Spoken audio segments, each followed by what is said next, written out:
하나님의 말씀은 신명기 14장 1절에서 2절까지.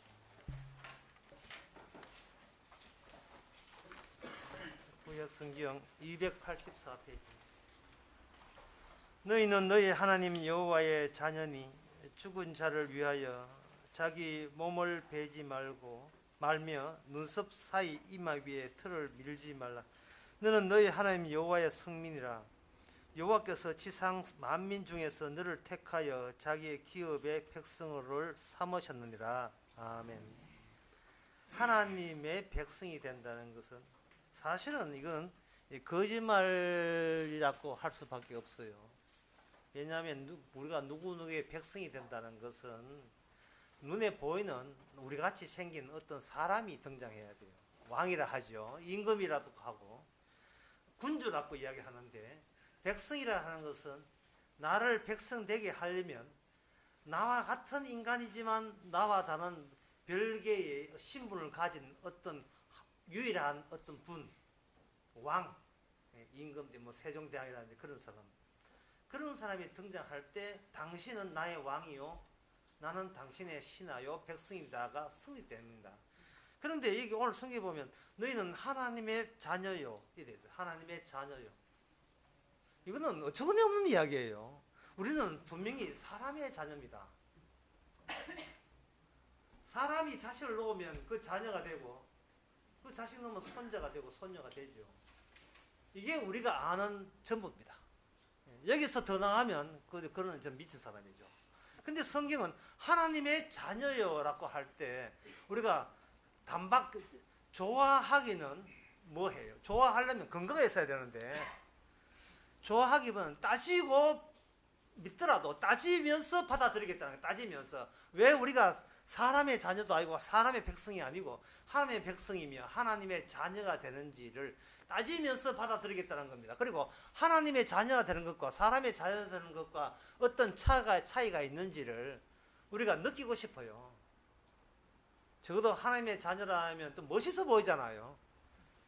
누구 집안의 자녀라 하면 좀 시시해 보이지만 하나님의 자녀라 하면 이 급이 천사급이 되는 겁니다. 그래서 그 자녀를 건드리면 누구를 건드려야 되느냐 하면은 하나님을 건드리게 돼 가지고 이거는 자동적으로 하늘에서 이거 벌이 오든지 안 그러면 지진이라든지 뭐 그런 수가 나야 되거든요. 건드리면 건드린 쪽이 다치게 돼 있는 정도 그런 경험들이 일어나 줘야, 아, 이건 나 혼자 있는 것이 아니고 하나님이 지켜주는구나 하고 이게 좀 티가 나는데, 그런 경험을 별로 우리는 해본 적이 없고 아둥바둥 살고 애야 겨우 살아가는, 이거 뭐 하나님이 내한테 도와줬다는 그런 느낌이 전혀 받지 않아요. 내가 알아서 이만큼이라도 살아왔지 내 아니면 누가 책임질 것인가? 책임질 사람이 없어요. 아무것도 한 것도 없는데 아버지가 아버지라고 나서면 자식에는 화가 납니다. 평생 동안 노름해가지고 엄마 애미고 자식들 다 버려놓고 늦게 와가지고 온 천지에 안 아픈 데가 없어가지고 와가지고 아버지야, 네 아버지다. 그러니까 화가 났어요. 당신이 아버지라는데 나가세요. 당신이 있을 자리가 못 됩니다. 당신이 뭘 했다고 이렇게 합니까? 우리는 고생했습니다. 이러니까 아버지 하는 말이, 그래 고생 없는데 고생했으니까 네가 변호사 되었지 이거거든요. 드라마에 나오는 이야기예요. 누구 약 올리는 것도 아니고 끝까지 자기 잘했다는 거예요. 하나님이 자녀라고 한다면 뭔가 도와준 게 있어야죠. 뭔가 보태준 게 있어야죠. 아무것도 한 거 없이 뒤늦게 와가지고 내 몰라라 내 팽기쳐놓고 내가 하나님이니라 이러면 우리 뭐합니까? 창조주면 다 합니까? 이래 나오죠. 그래서 이 본문에서 이야기하는 것은 그거예요. 하나님과 예수에 대해서 실망을 하지 아니하면 자녀가 될 수가 없다는 겁니다. 내가 믿는 신에게 큰 실망을 당하고 낭패를 당해야 된다는 거죠. 은근히 기대했다가 기대가 와장창 다 무너져야 돼요. 그럴 때 그게 이제 하나님의 자녀의 시작입니다. 믿는 도끼에 발등 낀다 했죠. 온 발등이 남아 성하지가 없어야 돼요. 늘 지켜야 돼요. 믿는 도끼에 늘 지켜야 됩니다. 우리가 생각하는 하나님은 나를 도와주신 분이라는 그런 것을 가지고 망상이라고 합니다. 일종의 병인데 그 망상에서 참 벗어난다는 것은 보통 축복이 아니면 못 벗어나요. 아직도 이 한국 교회는 망상에 사로잡혀 있습니다. 빌면 도와준다는 거예요. 바치면 복 준다는 겁니다. 이게 전부 다 이게 마귀에 의해서 반대로 전부 다 반대로 더욱더 가짜로 살려고 그렇게 교회가 그렇게 유도하고 있어요. 전부 다 가짜입니다. 진짜는 성경에 있어요. 이 신명기 14장은 이스라엘 백성들을 보고 이야기하는 겁니다. 그런데 하나님께서 자기 백성들을, 자기 자녀들을 그냥 내팽개치듯이 그냥 내팽개쳤습니다. 왜? 네가 생각하는 그 하나님을 바꾸치게 하기 위해서, 날 도와주는 분이 정말 진짜 좋으신 분이라는 그런 망상을 벗겨내게, 끌어내기 위해서. 설교에 대해서 분명히 이해합니다. 자녀는 없습니다. 이게 정답이에요. 자녀는 없습니다. 자녀는 없는데 성경에서 하나님의 자녀라 하니까 후딱 욕심이 동해가지고 욕심이 과해서 저 자녀 되려요 하고 손들고 나왔던 겁니다. 이게 문제예요. 자녀는 없습니다. 하나님의 자녀는 요단강에서 세례받으신 그분밖에 없어요. 나머지는 하나님의 자녀가 아니고 마귀 자녀예요. 마귀 새끼라 됐어. 마귀 새끼. 제가 전도 이야기했지만 전에 그 대구에서 어느 목 전사로 있을 때 하나님이 인간 보고 마귀 새끼라 하니까 전사님 그때 전사님 목사였는가 강도 시절인 것 같아요. 뭐 강사님 그 욕을 해서 되겠습니까? 나는 뭐 생뚱받다가 욕을 먹게 되었어요. 성경에 보니까 뭐냐 새끼라는 단어가 나와요. 너희는 마귀 자식도 나오지만 마귀 새끼라는 단어를 썼다 이 말이죠. 그러니까 그분 쓴 사람 생각이를 설마 성경에 새끼라는 말을 쓸 리가 없다는 겁니다. 난 풍문으로 들었어가 분명히 나오는데 불순종의 자녀들입니다. 우리는 내 속에 하나님을 반대하는 힘이 작용하고 있어요. 내게 원하는 신이 아니면 꺼져라는 그런 힘이 내 안에 작용하고 있다. 태어날 때부터 내 안에는 나를 도와주지 않으려면 하나님이라고 내한테 그런 헛소리 하지 말라고 내치는 힘이 우리 안에 있어요. 우리는 우리 자신을 해서 알아야 됩니다. 우리 자신 속에는 진짜 하나님을 밀쳐내는 힘이 지금도 오늘도 작동하고 있어요. 오늘 4월 17일도 작동하고 있습니다. 항상 내 편은 아니거든 가라 이 말입니다. 이 자녀라는 것은 없는 거예요. 하나님의 솜씨가 어디 있느냐 하면 그런 자녀가 마귀 새끼, 마귀 자녀, 하나님을 내치는 자를 자녀로 만드는 그 과정 속에서 진짜 하나님이 나타나시는 거예요. 진짜 하나님이. 정말 우리는 이런 이야기 해야 돼. 이럴 수는 없습니다 하는 거. 예. 이렇게 망가진 자를 천국 보낼 이런 수는 없습니다. 주여 이런 짓을 저한테 해서는 안 됩니다. 저는 주님을 반대했던 자요. 주님 앞에 실망한 자입니다. 라는 이야기를 내뿜어내면서 우리는 천국 백성으로 이끌림을 받게 되어 있습니다. 좋게 만나는 법은 없어요.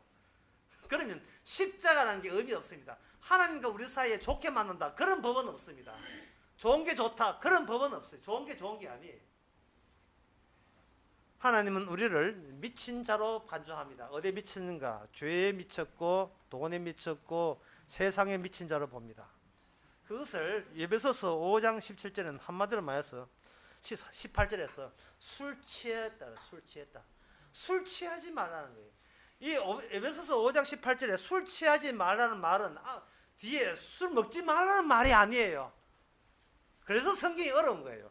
그 술 취하지 말라의 반대말은 뭐냐? 성령에 취해라 이 말이에요. 성령에 취해라.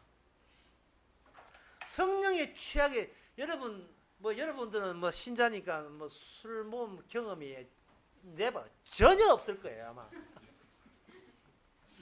예. 신입생 환영회에도 술 한 방울 먹은 적이 전혀 없을 겁니다. 예. 술을 먹기 전부터 사람들은 알딸딸을 기대하게 돼요. 알딸딸한 게 혼미한 상태에 빠지게 됩니다. 그것을 술 먹기 전에 은근히 기대를 해요. 좀 내 정신이 아니었으면 좋겠다. 이런 정신으로는 이 상황을 내가 감당 못할 때니까 내가 이런 상황에서 잠시 그 혼이 나간 상태로 만들려면 술 외에는 뭐 다른 수가 없거든요.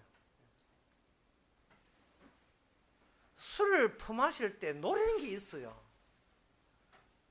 좀 이 영혼이 가벼워지고 알딸딸해가지고 정신이 나가서 그만 세상을 현실을 잊어버렸으면 좋겠다.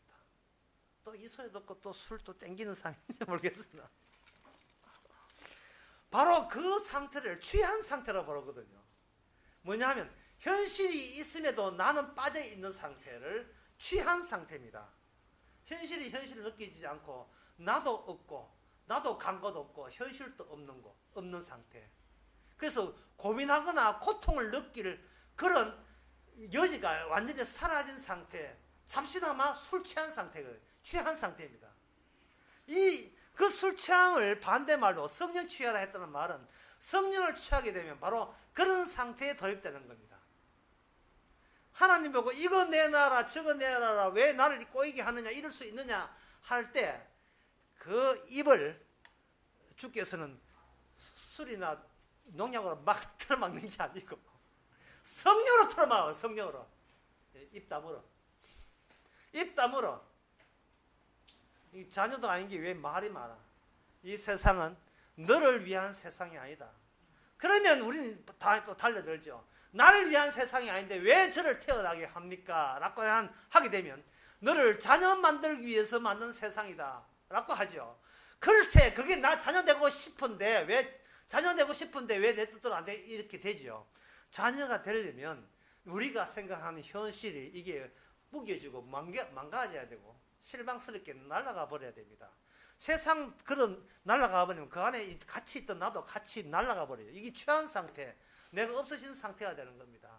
그걸 가지고 오늘 본문에서는 그걸 죽음이라고 이야기하는 겁니다. 죽고 난 뒤, 그게 쉽게 말해서 우리는 왜 태어났는가, 마지막에 어떤 상황인지를 알리기 위해서 우리 땅에 태어나게 하신 거예요. 우리를 통해서 마지막 모습을 소위 백성을 통해서 만끽하면서 세상에 보여주는 겁니다. 세상의 끝이 왔을 때 우리는 이렇게 산다. 이걸 보여주라고 성도 되게 하신 거예요. 마지막이 되었을 때. 저는 어떤 영화를 봤는데 델마가 루이스인가 그 영화를 봤어요. 여자가 평범한 가정주부인데 남편이 폭력을 해가지고 화나가 나도 싸울 줄 알고 나도 총질할 줄 안다고 그만 설치다가 아무것도 모르는 가정주부가 세상도 모르고 그냥 세상에서 총질하다가 몇방 하다가 이 수배 다 해가지고 도망치는데 멕시코까지 도망쳐요.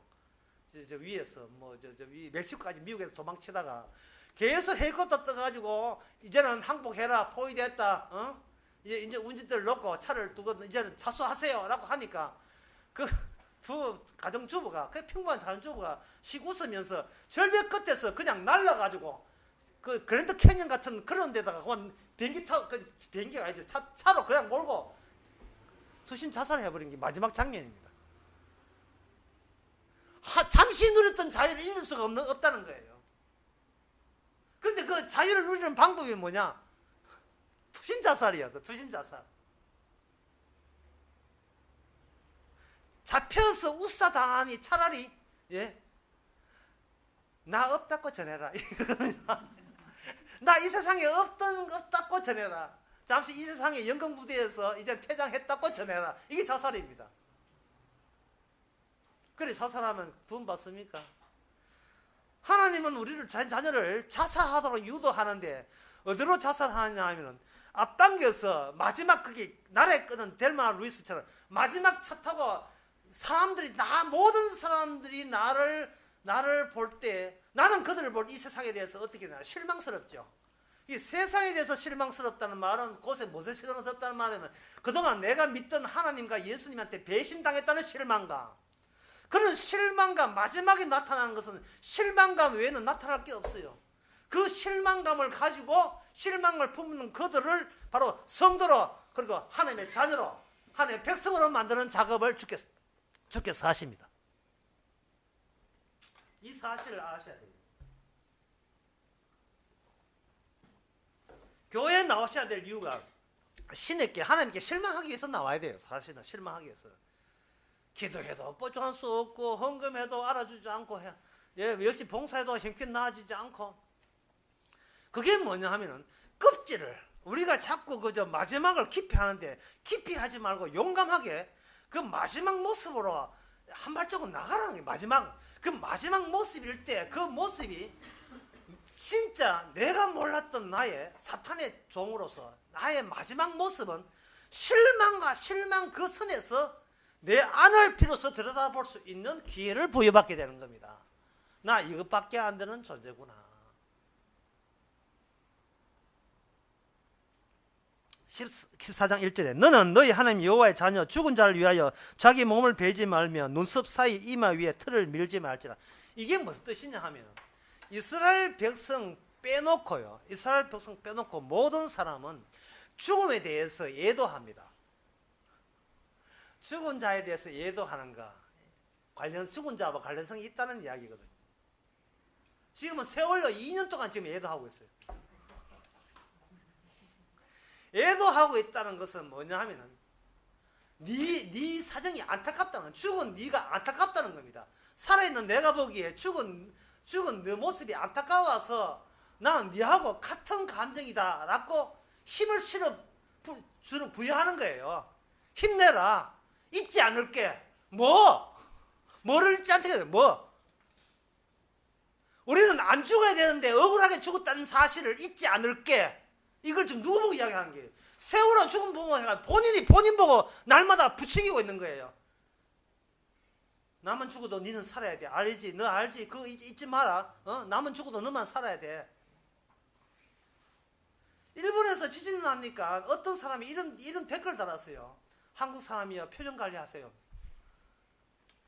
너무 좋아하지 말자 이 말입니다. 독도 우리 딱 하는데 너무 좋아하지 말자. 그 표정 관리하면 그 유도되는 겁니다. 고소하다는 이야기, 솔직하게 고소해 죽겠다는 이야기거든요. 그것도 뭐 죽음인가? 신이시여, 왜 인간을 죽이십니까? 시위하고 하는 것이 예도입니다. 신이라고 우리를 죽일 권리 있다는 것이 우리 입장에서 너무 억울합니다.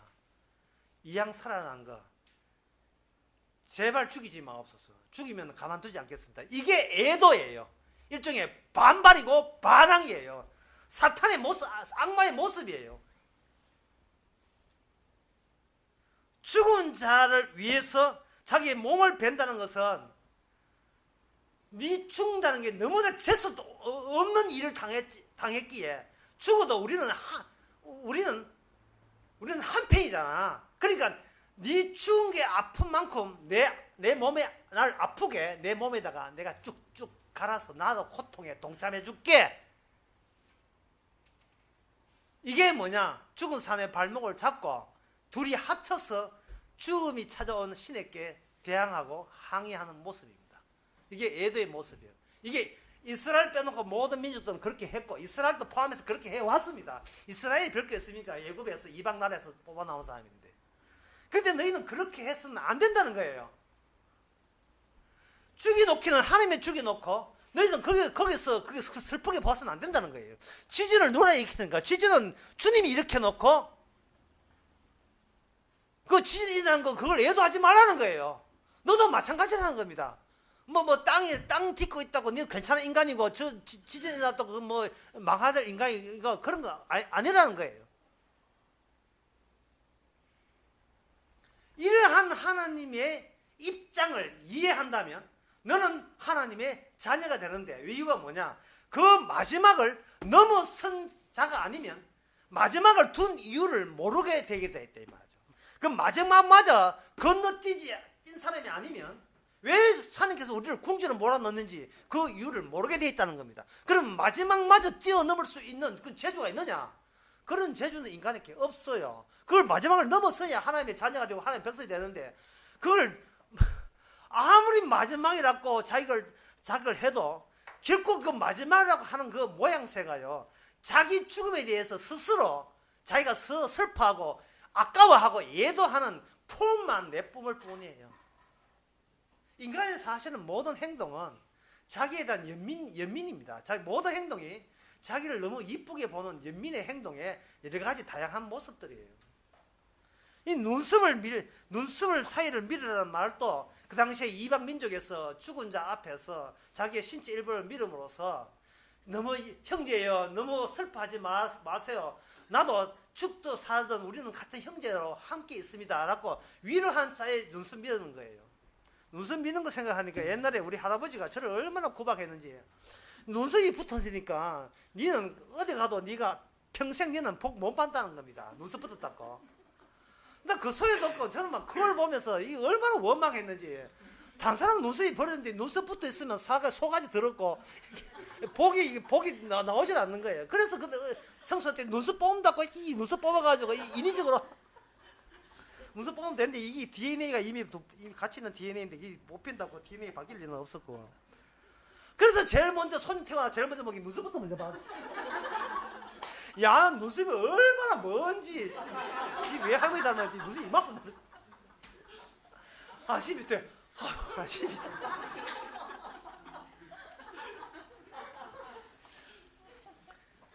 하나님의 건너가는 방식은 바로 로마서 15장 7절에 나와 있습니다. 로마서 15장 7절에 이런 말씀 나와 있습니다. 이름으로 그리스도께서 우리를 받아 하나님께 영광을 돌리심 같이. 이 뭐냐 하면 철없는 아이, 건너갈 수 없는, 마지막을 건너뛸 수 없는 아이를 중간에 누가 개입합니다. 뛰어들어서 아기를 대신 받아줘요. 어린 모세가, 그때 이름도 모세가 없어요. 이름 없는 아이가 동동동 나일강을 떠들어옵니다. 이게 죽을 수밖에 없어요. 그런데 여기에 그 누나가 딱 보니까, 미리암 누나가 보니까, 바로의 딸이, 바로의 공주가 그 모세를 아기에서, 아이고, 불쌍히 여겨서 그걸 받아내면서 그때 처음 이름이 주어집니다. 물에서 건져냈다. 그래서 하나님의 백성은 뭐냐? 건져냄이라는 것이 자기 운명에 박혀 있어야 돼요. 무신처럼. 건져냄을 있으려면 건져내기 이전도 있어야 되고 건져나온 이후도 있어야 되고 건져냄도 있어야 돼요. 그래서 우리는 죽을 때까지 죽음을 성도가 아니라 우성도라도 죽음을 겁낼 수밖에 없는 육체를 갖고 있어야 돼요. 그러면서도 그 겁낼 때는 가끔 더 술 취하죠. 근데 술도 술 취하는 말을 참아 못하겠고 하여튼 술 취할 수밖에 없는 그런 상황이 오더라도 또 다른 뭐냐 하면 이미 그것을 의도적으로 너를 벌벌 떨게 만들어 놨다. 왜? 이미 너는 다른 시각이 필요하기 때문에 성령이 취하는 겁니다. 내가 이 땅에서 벌벌 떠는 것은 이것에서 벗어나기 위해서 내 대신 나를 이렇게 물에서 건져내듯이 자기 품으로 건져내시는 분이 따로 주님께서 예수님을 이 땅에다가 집어넣으신 거예요. 예수님을. 그렇다면 이 신명기 14장에서는 아직 예수님이 안 왔잖아요. 그때는 예수님이 오지 않았어요. 예수님이 오지 않았는데 무엇이 왔느냐 하면 하나님의 약속이 주어집니다. 그럼 약속이 주어졌다 하면 우리는 그 뭐 말수 몇 가지. 약속은요 말 어느 몇 가지가 아니고 말씀대로 모든 이스라엘 백성이 그쪽으로 유도당하고 인도받게 돼 있어요. 마지막 요 말씀하고 마지막 마치겠습니다. 선도서 7장 1절에서 2절에 보면 아름다운 이름이 보배로운 기름보다 낫고 죽는 날이 출생보다 나으며 초상집에 가는 것이 잔치집에 가는 것보다 나으니 모든 사람의 결국이 이와 같음이라 이랬어요. 이 말씀이라는 것이 우리 밖에서 내보고 지키라고 주는 말씀이 아니고 그 지키라고 하기 전에 먼저 우리 속에 성도 속에 말씀이 쳐들어와 버려요. 그래서 성도는 지킬 말씀이 남아있지를 않습니다. 말씀 지키라는 말을 지키지 마세요. 지킬 말씀이 남아있지 않습니다. 스펀지 안에 이미 물이 습기가 차 있듯이 말씀이 우리 속에 스펀지를 삼아서 우리 속에 구석구석 들어와 있습니다. 들어오게 되면 신명기 전도서 7장 1절 들어오게 되면 우리 속에 들어오게 되면 출생보다 죽는 날에 나오면 이러한 특이한 것이 그때부터는 감을 잡기 시작했어요. 출생보다 죽는 게 낫다. 왜? 죽으면 주님 만납니까? 출생은 죽나까지 아주 80년, 90년 살아야 되니까 아주 멀었네. 근데 이제 연세 많아가지고 곧 내일 모레 하시면 좋겠네. 왜? 주님 만나니까. 라는 이런 생각이 들어요. 뭐 우리 어머니는 안 되는지 모르겠으나 그런 생각이 이게 가끔 젊어도 들어야 돼요. 어떤 경우에 세상이 나를 실망케 하고 내가 나를 실망케 하고 부끄럽게 만들 때 이래 사이 많어. 그걸 양화대교나 뭐 마포대교 가지 말고 그냥 가만히 있어도 우리는 마지막을 보여주는 사람으로서 살도록 이끌어 주십니다. 그럴 때 구약에는 주님의 말씀, 구약의 말씀이, 신약에는 주님의 말씀이 우리로 하여금 마지막에 도달한 그 델마 루이스는 이렇게 살아간다. 주신 자유를 빼앗기지 않게 해서 그냥 둘이 웃으면서 마지막 손잡고 운전 놓고 날아가서 떨어지는 것처럼 우리는 매일 삶이 세상은 있으나 마나 한 것처럼 공중 나는 사람처럼 살아가는 겁니다. 저는 그걸 드론이라고 하죠. 드론. 예, 드론 해가지고 공중을 한 50m 띄워서 가는 것처럼 세상을 이렇게 마지막에 이미 벗어난 사람처럼 지켜보면서 내려다보면서 살아주시기 바랍니다. 죽음을 느끼면서도 초월한 안목으로 성령 취하듯이 이제는 주님의 안목에 취해서 주님도 이런 고생, 이런 실망을 했겠구나 하는 것을 자신과 세상을 보면서 만끽하면서 살아가시기 바랍니다. 기도하겠습니다.